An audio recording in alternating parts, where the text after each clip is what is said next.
Hoy vamos a hablar de una chavita personaje de la historia que fue la más odiada en su tiempo, que se convirtió en un símbolo de todo lo que está mal en Francia y que fue marcada por una frase que quizás nunca dijo. Hoy vamos a hablar de nada más y nada menos que de María Antonieta. Y como siempre, un poquito de contexto y un poquito de historia. ¿A dónde nos vamos? Nos vamos al siglo XVIII en Francia, que en ese momento era uno de los países más poderosos de Europa porque tenía riqueza, influencia y una cultura dominante. Pero debajo de todo esto había una desigualdad brutal. Esta sociedad francesa estaba dividida en tres, básicamente, que eran el clero, la nobleza y el pueblo de a pie, o lo que muchos considerarían el tercer estado. Ya hablamos de esto. Y justo aquí está el problema, porque el 90% de la población de Francia es precisamente este tercer estado. Y mientras tanto, la monarquía vivía en Versalles, que es un palacio gigantesco, lleno de excesos, súper rico, y lo más importante es que estaba muy distanciado de París, es decir, del pueblo. Podemos decir que la corte vivía en un mundo aparte. ¿Y quién gobierna en esta Francia? Se preguntaron ustedes. Pues nada más y nada menos que Luis XVI. Luis era un rey sin una fortaleza política como lo habían tenido sus antecesores, ya que no era cruel, pero tampoco era firme. Y esto, en un país con una crisis, es peligrosísimo. ¿Y por qué decimos que Francia estaba en una crisis? Se preguntaron ustedes. Pues porque había esta desigualdad brutal que ya les comenté y el país estaba prácticamente en bancarrota. ¿Por qué era esto? Pues porque habían tenido guerras costosas, una mala administración, pero sobre todo un sistema fiscal súper injusto. Podemos decir que el Estado no tenía dinero, pero que la corte seguía gastando. A esto hay que sumarle que no había buenas cosechas en esos tiempos, que la gente no tenía para comprar pan y que además de todo esto había escasez. Y cuando un pueblo no puede comprar el pan, todo se desestabiliza. Entonces tenemos a un pueblo empobrecido, a una élite súper privilegiada, a una economía colapsando, pero sobre todo a un rey débil a la cabeza. Esto es nada más y nada menos que el escenario perfecto para un conflicto. Y es justo aquí donde llegaría una figura histórica desde Austria que podría convertirse en el chivo expiatorio perfecto. Estamos en el año de 1755 en Viena, donde nacería María Antonieta. No era francesa, sino que era una archiduquesa de Austria, hija de nada más y nada menos que de María Teresa I de Austria, una de las mujeres más poderosas de Europa en este momento. Y pues, como siempre, un poquito de contexto para saber dónde creció María Antonieta. Pues creció en una corte súper estricta, súper política y diseñada para crear alianzas en el mundo. Esta era la manera en que sobrevivía Austria. Y por esto mismo es que a los 14 años María Antonieta será enviada a Francia a casarse con nada más y nada menos que con el rey Luis XVI. Esto no lo hizo por una gran historia de amor, sino que lo hicieron por mera estrategia. ¿Y cuál era esta estrategia? Se preguntan ustedes. Pues unir a Austria y a Francia. Y a partir de este momento, la vida de María Antonieta dejaría de ser suya. Y cuando llega a Francia, María Antonieta pues se enfrenta con algo complicadísimo. ¿Qué es esto?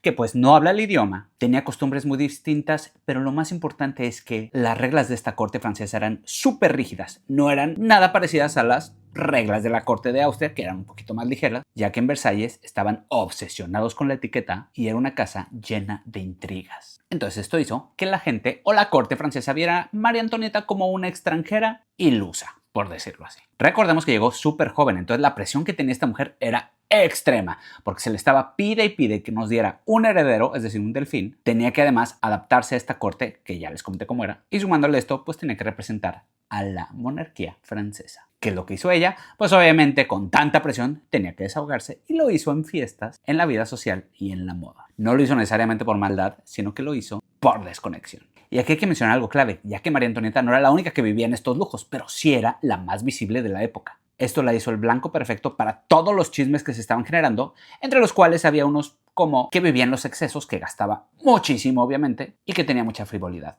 Esto fue exagerado, pero no nos sorprende. Y la combinación de todos estos adjetivos que le pusieron, pues también le darían un nuevo apodo en Francia, que era Madame Déficit. ¿Por qué era esto? Se preguntan ustedes. Porque le estaban asignando prácticamente toda la culpa de la crisis que tenía este país. Y aquí es justo cuando María Antonieta dejaría de ser la reina para ser el símbolo del lujo, de la desconexión y del problema del país. Ya que en un país al borde del colapso, pues obviamente alguien tenía que cargar con este odio. Llegaremos a finales de los años 80, es decir, 1780, donde María Antonieta tenía alrededor de 30 a 33 años y ya era la reina de Francia, pero también era extranjera, visible y asociada al lujo. Y la crisis de Francia es real, hablamos de hambre, de inflación y de muchísima desigualdad, pero esto es complejo porque las sociedades, cada que están en este tipo de presiones, tienden a simplificarse. Es decir, necesitan un rostro, necesitan un culpable, lo podemos ver actualmente en Latinoamérica, que si les pones un chivo expiatorio, pues prácticamente toda la raza se le deja ir. ¿Y quién encajaría perfecto a esto?